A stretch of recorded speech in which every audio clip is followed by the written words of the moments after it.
اور اگر ایسی خوبصورت بارش میں اتنا مزیدار قسم کا ناشتہ مل جائے تو پھر کیا ہی بات ہے۔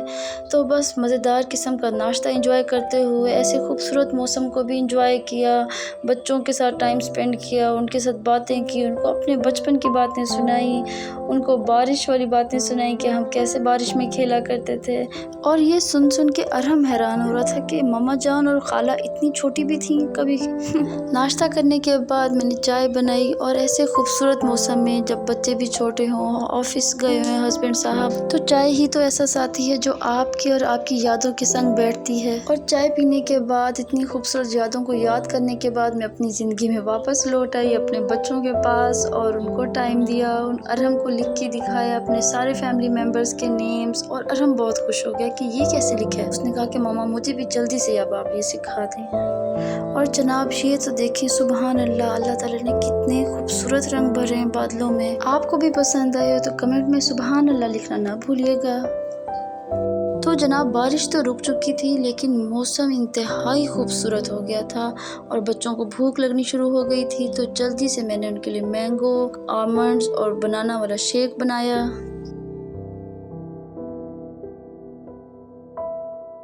بچوں کی تھوڑی سی خدمت کرنے کے بعد میں نے جلدی سے وضو کیا اور نماز پڑھنے کی تیاری کی، لیکن محمد احمد کا اسٹل موڈ خراب تھا کہ آخر عبداللہ اور ولی اللہ کیوں چلے گئے ہیں، امی جان کیوں چلی گئی ہیں، اور ہمیں ساتھ کیوں نہیں لے کے گئیں۔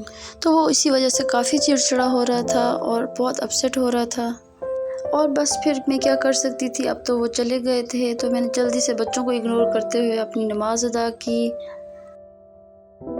اور میری نماز ادا کرنے کے بعد بچوں نے بھی نماز پڑھی۔ اور جب بچوں کو آپ نماز ادا کرتے دیکھیں، وہ بھی اتنے چھوٹے چھوٹے کیوٹ بچوں کو، تو دل کتنا خوش ہو جاتا ہے، کتنا پرسکون ہو جاتا ہے۔ اب نماز پڑھنے کے بعد ان کی شرارتیں بھی ذرا ملاحظہ کیجیے۔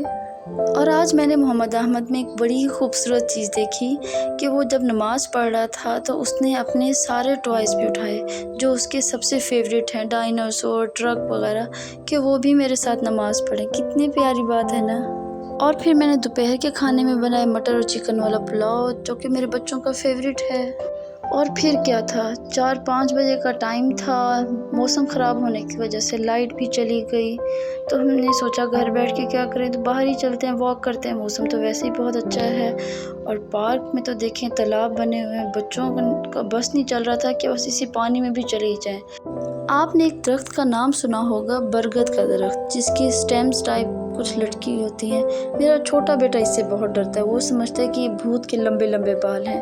جب بھی وہ کوئی کہنا نہ مان رہا ہو یا پارک سے واپس نہ آ رہا ہو تو بس یہی کہنے کی بات ہے کہ لمبے بالوں والا بھوت ٹری پہ بیٹھا ہوا ہے، اور وہ فوراً گھر کی طرف دوڑ لگا دیتا ہے۔ اور موسم خوبصورت ہونے کی وجہ سے سارے بچے ہی باہر نکلے ہوئے تھے، کوئی سائیکلنگ کر رہا تھا، بچیاں آپس میں کھیل رہی تھیں۔ اور پھر واک کرنے کے بعد ہم گھر چلے گئے، اور شام کا منظر میں دکھاتی ہوں، آپ حیران ہو جائیں گے، آپ سمجھے کہ یہ کوئی ہلی ایریا ہے، دور دراز درخت نظر آ رہے ہیں، لیکن یہ ایک بادلوں کا منظر ہے۔ مجھے تو ایسا لگ رہا تھا کہ میں بادلوں کی دنیا سے ہوتے ہوئے پہاڑی علاقے میں چلی گئی ہوں، اور کسی پہاڑی پہ کھڑے ہو کے یہ خوبصورت منظر دیکھ رہی ہوں۔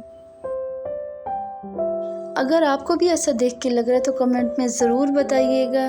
اور رات ہو چکی تھی، لائٹ آنے کا نام ہی نہیں تھا، تو ہسبینڈ صاحب نے کھانا باہر سے آرڈر کر لیا۔ اور یہاں پر ہوتا ہے میرے ولاگ کا اختتام۔ امید ہے کہ آپ کو ضرور پسند آئے گا۔ اگر اس میں کوئی بات پسند آئی ہو تو میرے ویڈیو کو لائک اینڈ شیئر ضرور کر دیں، اور چینل کو سبسکرائب کرنا تو بالکل بھی نہ بھولیے گا۔ تو پھر ملتے ہیں نیکسٹ ولاگ میں۔ اللہ حافظ۔